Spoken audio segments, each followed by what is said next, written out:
Alright man, so what is up guys, Airball here and I'm back with another video, and this is going to be a Victor Wembanyama build that could potentially be really good on the 2K26. Now obviously we're going to be using 2K25 because the game isn't out, but like I've said in the past video, the builder is looking to be very similar to 2K26. Alright, so you know what I'm saying, we're just going to use 2K25 for now until 26 comes out, and then obviously once the game comes out we'll be able to lab builds and all that stuff like that. But right now we can get a pretty good idea of what kind of build we want to make on day one, which is why I'm putting out these videos for you guys. But anyway, we're going to go center position. The height is going to be 7'3". We obviously can't go 7'4", but on 26 you could go 7'4", and that would be a pretty good build, not gonna lie. The weight is going to be 231, and the wingspan is going to be maxed out. That way we get a 99 defensive rebound, while still getting a 60 speed. We still get the 80 driving dunk and 80 driving layup. Now on a 7'4", the attributes are going to look a little bit different. I would say probably the speed would be a little lower, probably like 56 or something like that. The max driving dunk or driving layup will probably be 75. And the vertical will probably be a lot less too. So just keep that in mind if you're making a 7'4". But even if you don't want to make a 7'4", the 7'3" I think is a very viable option and is probably just as good, if not better, than the 7'4s that we're going to see on this game, or on NBA 2K26. But without further ado, let's just continue. Now starting off with the finishing here, we're going to have an 84 on the close shot. Alright, 84 close shot will get us Paint Prodigy on silver. That's really all we need. Driving layup, we're going to go ahead and max that out to 80, and we'll be able to get physical finisher on silver. 80 driving dunk, we'll be able to get a few decent dunk animations, and we're also going to be able to get posterizer once it's all said and done, so that's going to be pretty nice. Standing dunk, we are going to go with an 85. Alright, now if you know you're not going to get any cap breakers, I'll just put it to an 81. But the reason why we're going with 85 for this build is to use +5 to get it up to 90, and that way we can get the elite big man contact dunks. The animations are confirmed to be the same next year, at least from a few screenshots we saw. The animations were the exact requirements from NBA 2K25. So ideally, the pro or the elite big man contact dunks will be at a 90 standing dunk, and that should also mean that gold rise up will also be at a 90 standing dunk. So yeah, pretty solid. But if you know you're not going to get any cap breakers, then I'll just say go 81. But for the sake of cap breakers and how easy they're going to be, they're going to be very attainable, we're just going to go with 85. Post control is going to be an 87, which will give us Post-Up Poet on gold and Unpluckable on silver, which I think is very solid. And look at the finishing. I mean, the finishing is very well routed, to be honest. The shooting, though, this is where I really like it. We have a 78 mid-range and a 73 three-pointer. Now, you might be saying, that the shooting isn't going to be very good, and you seem right. It's you're kind of right. The shooting is not really that good, but there is something new next year that's going to be added. That's called build specialization. Now, what you can do with that is you can get not only cap breakers for shooting, but you can also get max +1s and max +2s. Alright, so the max, if you specialize in shooting and get the max +2, you can go from silver set shot specialist to Hall of Fame with a 78 mid-range and a 7'3" build with max wingspan. You can have Hall of Fame set shot specialist, which is honestly going to be really insane, especially knowing that the shooting is going to be much easier on 2K26 than 25, and that there's no RNG. You might not even need Hall of Fame set shot, but I would probably just do the specialization in shooting. That way we get the Hall of Fame set shot, and we can shoot really consistently, even though we have kind of lower shooting ratings.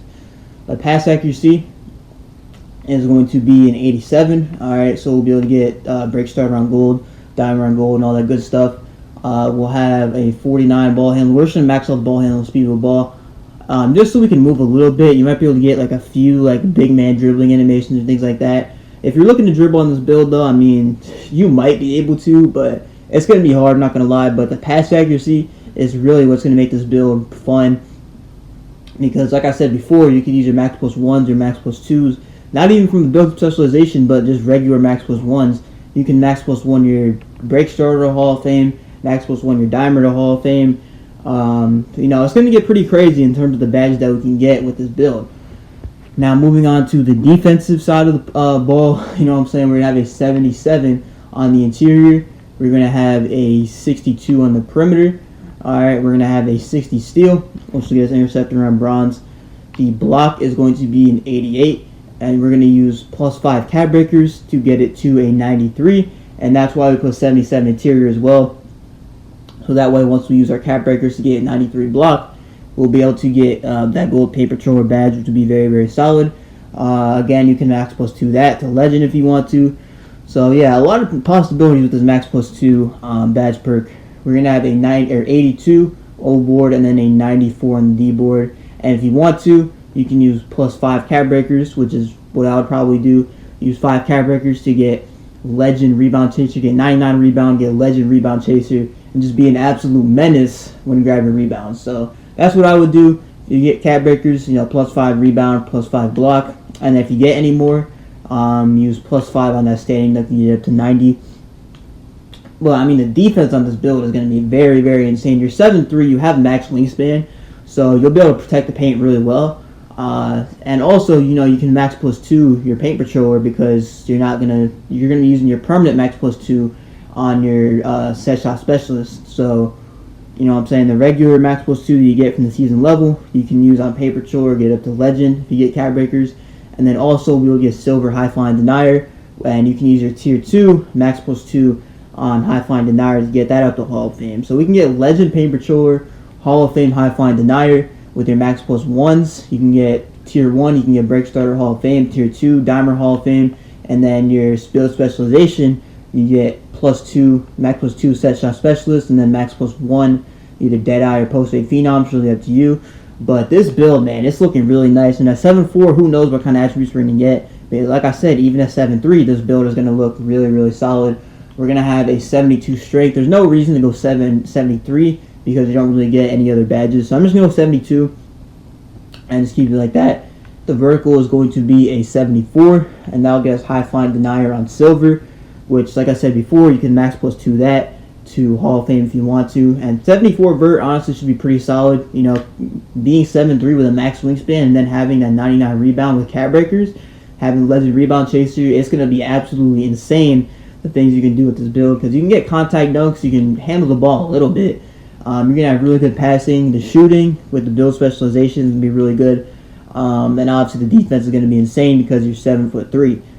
So moving on to the shades of, it's going to be Donovan Clingan, Vlade Divac, and Joel Embiid. And I believe the build name is called an Inside the Arc Maestro. But honestly, on 26, you're probably going to have a few more names to choose from. Probably you're going to have a lot more variety in the names. So there will likely be, a much different name that you'll get for this build. But anyways, that's going to do for the video. If you guys liked it, make sure to like, comment, subscribe. I'm going to start posting more consistently on this channel, especially leading up to 2K26. So make sure to stay tuned for more videos. But anyway, this is Airball. Peace.